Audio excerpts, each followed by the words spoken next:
ती एक ट्रेडिशनल करते, सगळी संस्कृती आपली जपते.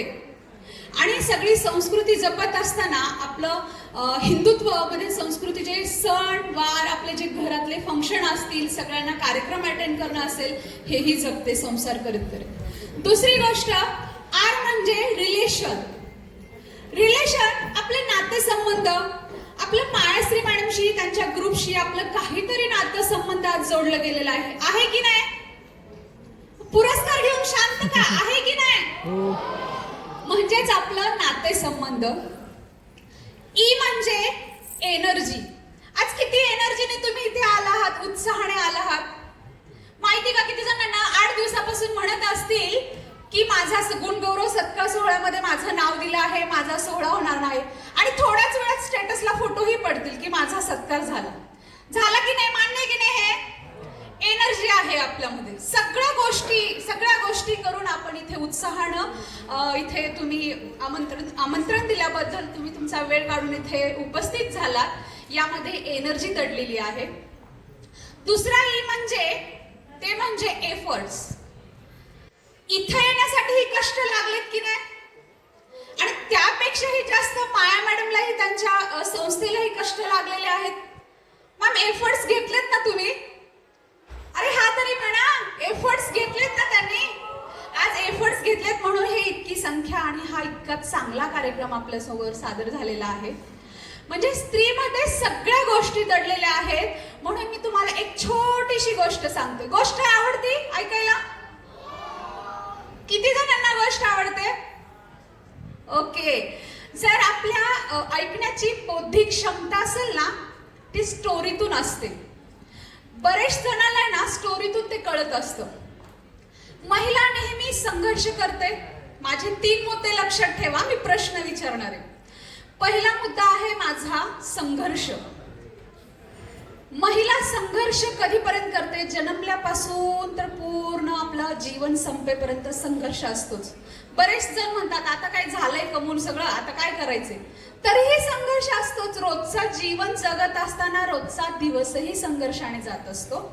तो म्हणजे संघर्ष करत असताना यावर एक स्टोरी सांगते. एक खेडेगावामध्ये ना महिला होती आणि ती 11 वर्षाला तिचं लग्न झालं होतं. 11 वर्षाला लग्न झाल्यानंतर ती सासरी गेली. सासरी जात असताना पूर्वी कसे जाच करायचे ना त्यांना घरी, म्हणजे तू असंच केलं पाहिजे, तू असंच वागलं पाहिजे, तू शिकलं नाही पाहिजे, तू घरातच बसलं पाहिजे, तू घरच सांभाळलं पाहिजे, अशा बऱ्याचशा गोष्टी पूर्वी जात होत्या. त्यावेळेस त्या महिलेने अतोनात कष्ट केले आणि त्या संघर्षाला सामोरे जाऊन तिथे ती आपल्या जो घरातला जो रोजचा आपल्याला त्रास होत होता तो सहन केला आणि सहन करून ती एक उंच पदावर आली. एक दिवस असा आला ती प्रेग्नेंट राहिली. प्रेग्नेंट राहिल्यानंतर तिला 9 महिन्यानंतर मुलगी जन्माला आली. मुलगी जन्माला आली म्हणून घरातले म्हटले तिला की आता तू आम्हाला नकोय, तू तुझी मुलगी घे आणि घर सोड. कसं काय घर सोडेल ती? तर बाळाला जन्म दिला आणि मुलीला जन्म दिला म्हणून तिने घर सोडायचं का? हा प्रश्न तिच्या मनात पडला. ती रात्रभर रडत बसली आणि अंगणामध्ये ती बाहेर बसल्यानंतर धुधो पाऊस येत होता. पावसामध्ये ती 3 दिवसाच्या बाळाला घेऊन बाहेर बसली. बाहेर बसल्यानंतर कुणाला तिची दया आली नाही. त्यावेळेस तिने विचार केला की या जीवनामध्ये कोणीच कोणाचं नसतं, स्वतःचं जीवन स्वतःलाच जगायचं. म्हणून तिने विचार केला आणि रात्री 12 वाजता ती घराबाहेर पडली 3 दिवसाच्या बाळाला घेऊन. 3 दिवसाच्या बाळाला घेऊन बाहेर पडल्यानंतर आता जायचं कुठं? प्रश्न. लग्नानंतर आई वडिलांकडे जाणं शक्य नाही. बाहेर आपलं ओझं किती दिवस कोणाकडे राहणार आहे? तिने विचार केला आणि ती आपल्या मार्गाला प्रवासाला चालू केलं आणि प्रवास करत असताना ती 3 दिवसाच्या बाळाला घेऊन बसने सकाळ झाली एका पेट्रोल पंपावरती थांबली. सकाळ झाल्यानंतर ती बाळाला घेऊन आपला प्रवास परत चालू केली. बाळाला प्रवास करत असताना तिला भूक इतकी लागली होती. 3 दिवसाची बाळातीन असेल ती. तिला भूक लागल्यानंतर तिने त्या पेट्रोल पंपावर जो एक जेंट्स होता, पुरुष, त्याला म्हटली मला खूप भूक लागली आहे आणि दादा मला काहीतरी खायला दे. त्याच्या डब्यामध्ये रात्रीची भाकर उरलेली होती. ती रात्रीची भाकर त्याने त्या महिलेला दिली आणि त्या महिलेने ती शिळी भाकर खाल्ली आणि अजून पुढचा प्रवास चालू केला. बसमध्ये त्या बाळाला घेऊन ती बसली. बसल्यानंतर तिकीट काढावं लागतं. तिकीट काढायला पैसे कुठून द्यायचे हा विचार तिच्या मनात आला. आणि तितक्याच म्हणजे सिच्युएशन मध्ये कंडक्टर जो होता बसमध्ये तो भयंकर एकदम रागीट आणि एकदम उद्धंड बोलणारा होता. तिला म्हटला तिकीट काढायचं. ती म्हणली दादा माझ्याकडे पैसे नाही येत रे. मग मी काय करू, त्याचं वाक्य होतं.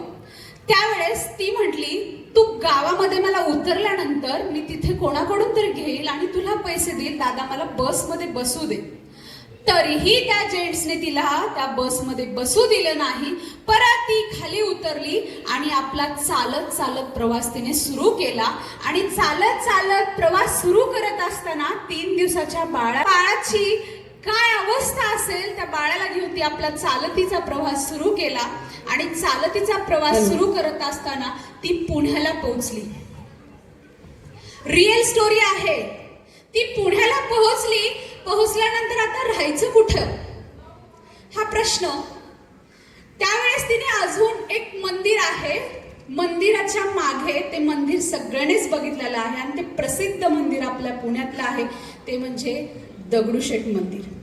त्या मंदिराच्या मागे ती राहत होती. त्या मुलीला घेऊन करते मॅडम, व्हिलनचं काम करते कारण वेळेची मर्यादा आहे. यस नक्कीच.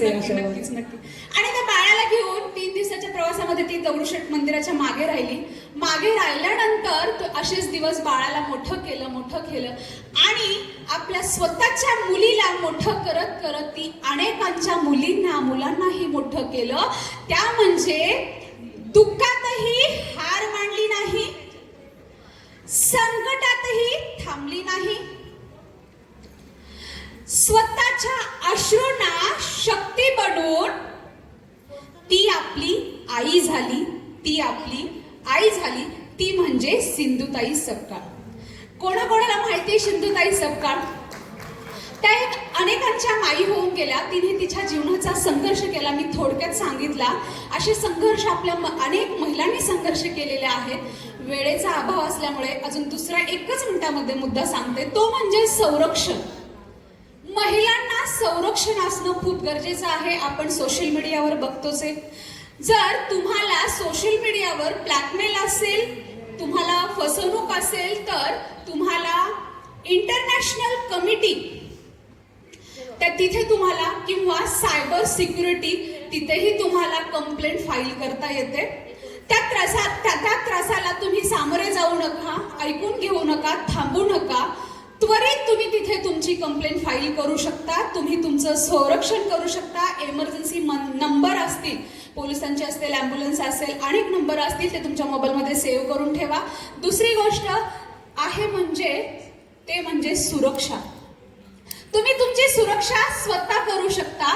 तुमच्या स्वतःच्या सुरक्षेसाठी तुम्ही स्वतः लढा. तुम्ही स्वतः लढत असताना तुम्हाला बऱ्याचशा गोष्टीच्या अडचणी येतील आणि त्या अडचणीला सामोरे जात असताना तुम्ही स्वतःची काळजी स्वतः कसं घ्यायचं हे थोडंसं आता वेळेचा अभाव असल्यामुळे त्याच्यावर बराचसा अभ्यास मी केला होता. मॅडमची मला रिक्वायरमेंट आली की मॅडम वेळ कमी आहे. माझं ॲडव्होकेट अदिती निटुरे या यूट्यूब चॅनलला अनेक व्हिडिओ आहेत मार्गदर्शनाचे. तुम्हाला ऐकायचे असतील तर अजून ऐकू शकता. एक वेळेचं बंधन असल्यामुळे मी इथे थांबते. मला खूप बोलायचं होतं तुमच्याशी पण वेळेअभावी मी बोलू शकत नाही. त्यावर थोडंसं नाराजगी व्यक्त करते. अजून पुढे आपण भेटूया आणि अजून पुढे बोलूया. आणि जर कोणाला काही मी ॲडव्होकेट असल्यामुळे तुम्हाला जर लीगल ॲडवाईस म्हणून काही कायदेशीर सल्ला हवा असेल तर माझ्या मोबाईलवर कॉल करून तुम्हाला तुमचा सल्ला घेऊ शकता. आणि माझ्या शब्दाला इथेच थांबते. आणि खरं तर आज मी अमन गायकवाड सरांमुळे मी इथे पोहोचले. त्यांचे मनापासून आभार व्यक्त करते. आणि गीतांजली मॅम तसेच माया मॅम, त्यांची टीम आणि माझ्यासोबत असलेल्या सर्व सहकारी मित्र मैत्रिणी, त्याचबरोबर तुम्हीही सर्वांनी छान ऐकून घेतलात त्याबद्दल मनापासून आभार व्यक्त करते. आणि जाता जाता एकच म्हणते, तुमच्यासाठी आज जो हा गुणगौरव सोहळा झाला हा इथेच थांबू नका. ही फक्त तुमच्या आकाशाला उडण्यासाठी थाप दिलेली आहे, ती थाप तुम्ही सोबत घेऊन जा. आणि ही तुमच्या उडण्याची एक शिदोरी आहे, ती की माया मॅमने तुम्हाला दिलेली आहे. ते पुढे चालू राहूया. एकच बोलते जाता जाता, आकाशाला इतकी गवसणी घाल की पक्ष्यांनाही प्रश्न पडेल. आकाशाला इतकी गवसणी घाल की पक्ष्यांनाही प्रश्न पडेल. प्रगती इतकी कर की काळही पाहत राहील. ज्ञान इतके मिळव की सागरही अचंबित होईल. ज्ञान इतके मिळव की सागरही अचंबित होईल. आणि इथे माझ्या सर्व बहिणी बंधू भगिनींचा लख प्रकाश चोहीकडे पसरावा हीच मनापासून सदिच्छा देते आणि थांबते. जय हिंद, जय महाराष्ट्र. धन्यवाद मॅडम. आणि खरंच हृदय फाउंडेशनच्या वतीनं